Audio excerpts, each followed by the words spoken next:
So we're going to move on this afternoon, and my remit is to talk about some of the new treatments that are coming through. And I think if you'd asked all of us a few years ago, we would have thought this was just space age. I mean, this was no way going to happen. And in actual fact, in the last few years, there's been lots and lots of changes. And this is probably on the treatment side, one of the areas that we're really excited about. And I guess one of the things that we all struggle with is that we know the human body is supposed to recognize foreign things and build an immune response. So when we have a chest infection, we know that our immune system is going to fight that chest infection. And one of the things we've really struggled with over the years is, why does the body not recognize cancer and myeloma as being foreign? So why does the body's immune system not fight the myeloma cells? And it's clearly because somehow those myeloma cells manage to keep themselves hidden. They have this cloak of invisibility so that they're no longer seen by the immune system. And what lots of the treatments that we're beginning to find and are beginning to use now are actually beginning to take off that cloak of invisibility and make those myeloma cells more visible to the immune system. And so I want to talk about, I guess, 4 kind of areas just briefly this afternoon. I want to talk about antibodies, and there's 3 kinds of antibodies within that kind of area. And then I want to talk about something that's been on the news quite a lot recently, these CAR T cells that many of the myeloma investigators are excited about. So let's start a little bit on antibodies first. So I think that antibodies are a little bit like keys. So if you look at the outside of a myeloma cell, then the outside of the cell has lots of molecules or proteins on it, which we call antigens, and they're a little bit like a lock, okay? And what our antibodies do is that they recognize those markers on the outside of the cell, they bind to them, they unlock them, and that results in myeloma cell death. And ideally, because they're very specific and they only recognize those proteins on the outside of the myeloma cell, they hopefully don't kill anything else off because it's not the same key. So for instance, they theoretically couldn't cause any damage to a liver cell or a lung cell or a kidney cell. And so that's why they're so interesting. And if you think about it, in the medical world, the lymphoma world have had antibodies for years. They've been using Rituxan, and that's made a massive difference to lymphoma patients. The breast cancer patients have had antibodies for many years, and we've never really had any in myeloma until the last couple of years. So how do antibodies work? Essentially, they are going to attack the myeloma cell, okay? So as I said, these are those, where am I? This is what I'm calling the antigens on the outside of the myeloma cell. These antibodies come in, they're like a lock and a key, and when they come in, they then result in myeloma cell death, okay? But importantly, many of the new antibodies we're using, hang on, whoops, there we go. They not only kill the cell directly, they also increase the activity of our normal immune cells and help our normal immune cells to kill off the myeloma cell as well. And there's lots and lots of different kinds of normal immune cells which are usually active, helping to fight infections and so on and so forth. And in myeloma, we know from lots of studies done over the years that many of these cells don't work properly because the myeloma somehow manages to turn them off and to inhibit their function. And what many of these new drugs are doing is that they're not only killing the myeloma cell directly, but they're also improving the function of some of our normal immune cells. So this is just an example. It's meant to show that this is the way that the myeloma cells are killed directly, but also many of these cells bring in these other immune cells. So one of the cells that they bring in is called the natural killer cell. So that comes in and helps to kill the cells. But also they bring in these other cells called the T cells, which also come in and help to kill the cells. So there's many different ways that these antibodies seem to work. And just to kind of complicate things, many of the antibodies we are using, we're actually then using with some of our other treatments. So for example, we know that Revlimid is able to increase NK cells and is able to increase T cells. And so therefore, if we put some of the new antibodies with Revlimid, then you get a more bang for your buck. You get an increase in everything in the cell kill. So there's two antibodies I particularly want to talk about, which have been in use for the last couple of years. Some of you may already had them.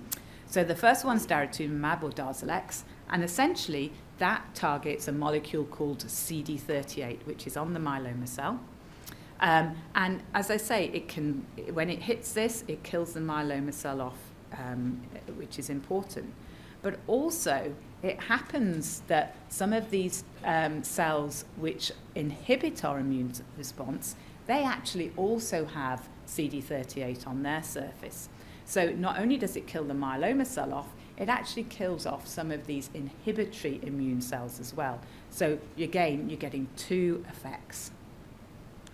And so this drug can be given in a number of different ways. It can be given for patients who have had one line of treatment previously, and then it can be combined with Revlimid or lenalidomide and Dex, or it can be combined with Velcade or Bortezomib and Dex. Alternatively, it can also be given for patients who are a little later in their myeloma journey, who've already received a proteasome inhibitor and immunomodulatory agent. Now, everybody's really quite excited about this drug, and so it's also moving into lots of different areas. So although this is where it actually has its license and where the clinical trials have been done, it's actually undergoing clinical trials in lots of other areas. So it's being combined with many of the other drugs that we use in myeloma. It's being used for newly diagnosed patients. And so it's really kind of infiltrating its way into myeloma practice. So how's it given? It's given into the vein. It initially gets given once a week for the first 8 weeks. Then it gets given every 2 weeks, and then it gets given every month. As far as side effects are concerned, the main issue, if anything, is on that first infusion. So I don't know if any of you have ever had platelets before and got the shakes and shivers when you've had platelets. I don't know if anybody's ever done that. No. Then this drug can do a similar thing. When it gets given to begin with, sometimes patients get shakes and shivers and react a little bit to it. And so for the very first infusion, it has to get given really slowly so that we make sure that patients are getting on with it okay and that they don't have any problems. And so what happens is when you come to clinic, you get it slowly and then they slowly speed it up until it's going at a reasonable pace. So it takes quite a while for the first infusion, but then after that, you can go at a much quicker pace.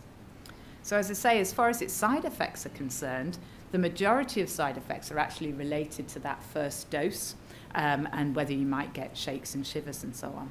After that, we've actually found that it's really well tolerated. And in fact, it'll often be our treatment of choice for patients who are frail, unwell, or elderly, okay, because patients get on with it so well.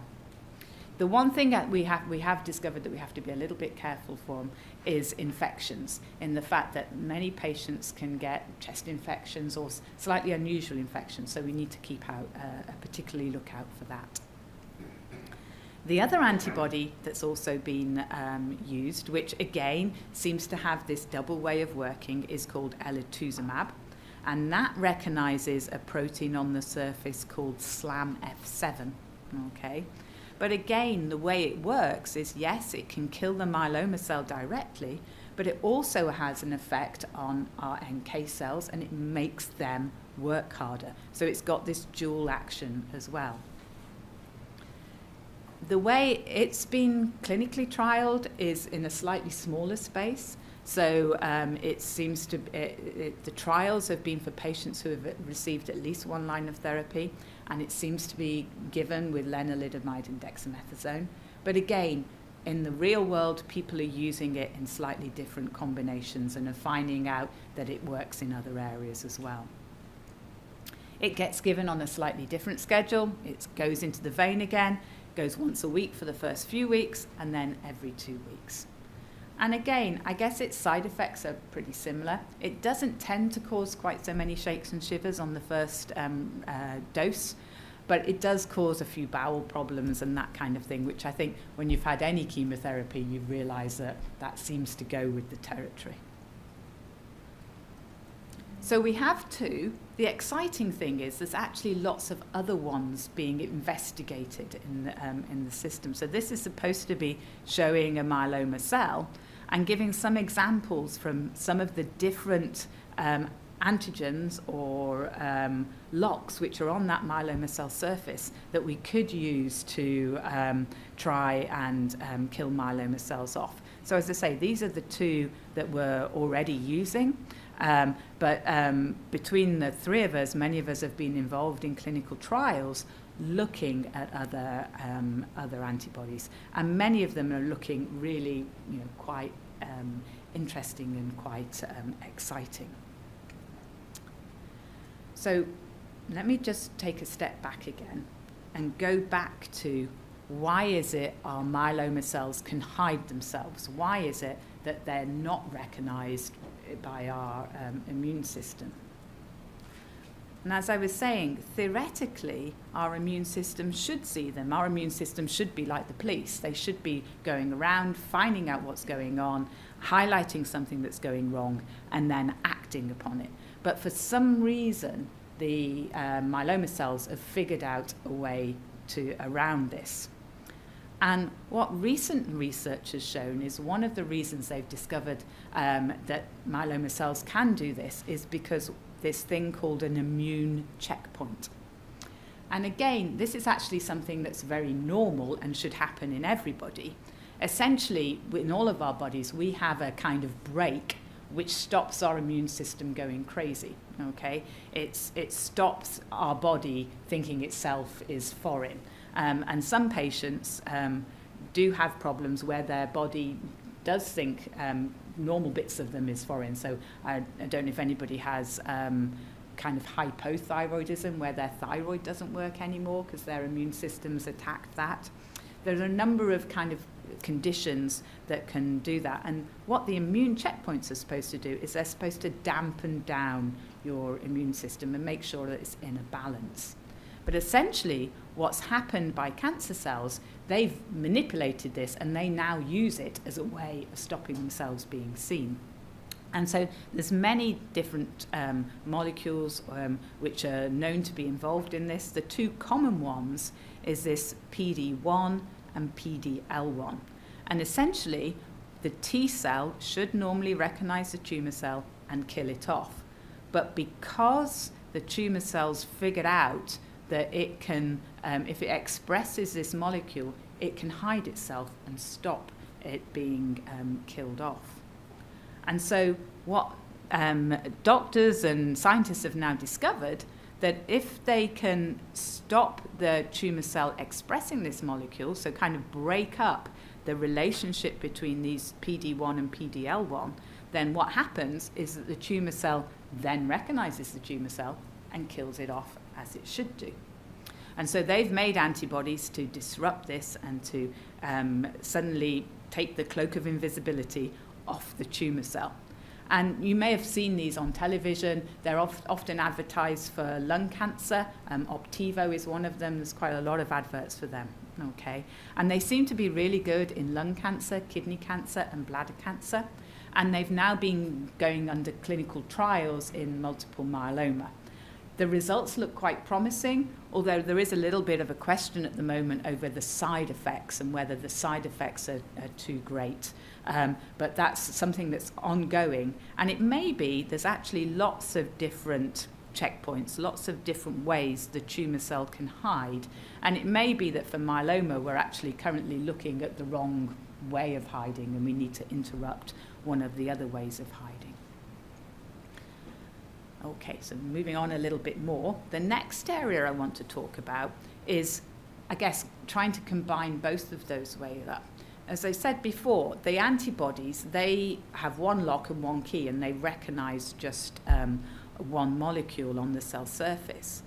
But what investigators have now discovered is that actually, if you could have an antibody with two arms, it might be able to grab the myeloma cell with one arm, and then grab an immune cell or a T cell with the other arm, and bring the two together and make the two kill each other. Okay? And what they're called is bispecific antibodies. So they've basically got two arms and come together. And these have been really impressive in acute leukemia. So in acute leukemia, it's kind of revolutionized one of the treatments for acute lymphoblastic leukemia. And they're now being developed in myeloma. The idea being, as I say, you grab a myeloma cell, you grab a T cell, you bring the two together so that they can't move and they have to interact. And those clinical studies are just beginning. And again, they're still very early. We don't know whether it's going to be a good approach or not, but certainly everybody's very excited about it. And then the last area I want to talk about is CAR T cells. Okay. So as I said, we know that the myeloma influences our immune system, and the immune system doesn't recognize the myeloma cells. And so we can try and get around that by using drugs to either improve the immune system or to bring the immune system and the myeloma cells together. Another way of doing it is to take the patient's immune system out of the body, put it in the lab, change it, and then give the immune system back. Now, many of you will have had a stem cell transplant where we've taken those cells off you, put them in the freezer, and then given them back. This is a similar kind of thing, but in a stem cell transplant, we don't mess with those cells. We just freeze them, and then we give them back. But in these instances, what we're doing is that when the cells, just before the cells are frozen, they're changed a little bit to try and recognize the patient's myeloma in a better way. And certainly in leukemia and lymphoma, the results have been amazing, and the drugs are now FDA approved. And there's clinical trials going on in myeloma looking at this. And again, there's lots of different ways to do this. So lots of the different CAR T cells are recognizing the different locks or the different antigens on the myeloma cell surface. So as I say, what happens? Essentially, when you see a patient, we need to do a harvest, a leukapheresis, like we do for a stem cell transplant. But when we do that, we take off the T cells and we adapt them so that they can hopefully see the myeloma cell. We then give those cells back to the patient. Now, this actual process is quite complicated. And that's one of the things that's ongoing at the moment, where people are really concentrating and investigating. Because, as you can imagine, it takes a little bit of time to change those T cells. So it takes about 10 days to do that processing and everywhere. I think, as the gentleman said earlier, it can't just happen anywhere. It has to happen in very, very specialized laboratories. And so they're setting up these specialized laboratories around the country, because clearly when you do this, you don't want to accidentally get any bugs or anything like that in there, okay? And when you give the cells back, there's lots of discussion as well about whether you need to give them back with chemotherapy or whether you can just give those cells back. And so, as I say, there's lots of questions about it and lots of research going on around it. You know, how do you collect the cells? How do you modify them? Where should those cells go? How do you give the cells back? Which is the best target for those cells? And Nupa mentioned earlier, one that looks particularly promising is a marker on the cell surface, which is called BCMA. Needless to say, none of these things are easy. We all know when patients have stem cell transplants that there's lots of side effects with the transplant. And as you might expect with this as well, there's lots of side effects. And one of the side effects we're discovering is an unusual side effect where the body seems to have, I can say, a big immune reaction, and so seems to release lots of what we call cytokines. So those are the things that give you a temperature, make you shiver, make you feel faint, make you feel unwell. And so there's lots of different side effects that need to be managed when we're treating patients. And clearly as well, we need to figure out how patients respond and which patients might be best for this therapy. I think the other thing we need to figure out as well is how much it's going to cost, okay, and how it fits into all of our other treatments. And indeed, it sounds crazy, each lot of cells are made specifically for one patient. So it's never going to be something that you can just go in and say, right, okay, there's my Revlimid, there's my Velcade, here you go, off you go. It's something that's going to be very much tailor-made to a patient. So there's lots of questions to sort out, but the early results look really exciting, and so everybody's driven to see whether this is going to be a good approach, okay? But also it may be that we can learn things from this that we can use in other ways to activate the immune system and to figure out other ways of getting patient cells to be better. So in summary, I think we're in very exciting times. We have sort of moved into the space age, okay? We now can harness a patient's immune cells and make them recognize that patient's tumor. Okay, and we've got a number of ways to do this. We've got ones that we can just take off the shelf, like the Darzalex and like the Elotuzumab. We've got ones which are a bit more clever, which are being made where they recognize both the myeloma cell and the immune cell. And then we've got these new CAR T cells that we're modifying. But lots of people are looking at other ways. I mean, wouldn't it be amazing if we could have a vaccine like you have your flu jab? Yeah? What about having some way of doing a vaccine to see if we could stop myeloma coming back? And it sounds space age, and if you'd asked me 5 years ago, I would have told you all of this was never going to happen. But we're 5 years down the line, and we're beginning to tick some of these things off. But as I say, I think one of the questions is going to be, which of these stand the test of time? Okay, which are really going to be useful and which are going to be more experimental, but we learn something important that we can put into our daily practice. And then how are we going to fit these in? Are they going to be important for everybody, or is it just going to be certain patients that we need to use them for? My suspicion as we go along is that I can imagine that we will be where we sit there and say, right, okay, like we were talking earlier about bone disease, we're going to use our treatment for the myeloma, we're going to give you a treatment to make your bones stronger, okay?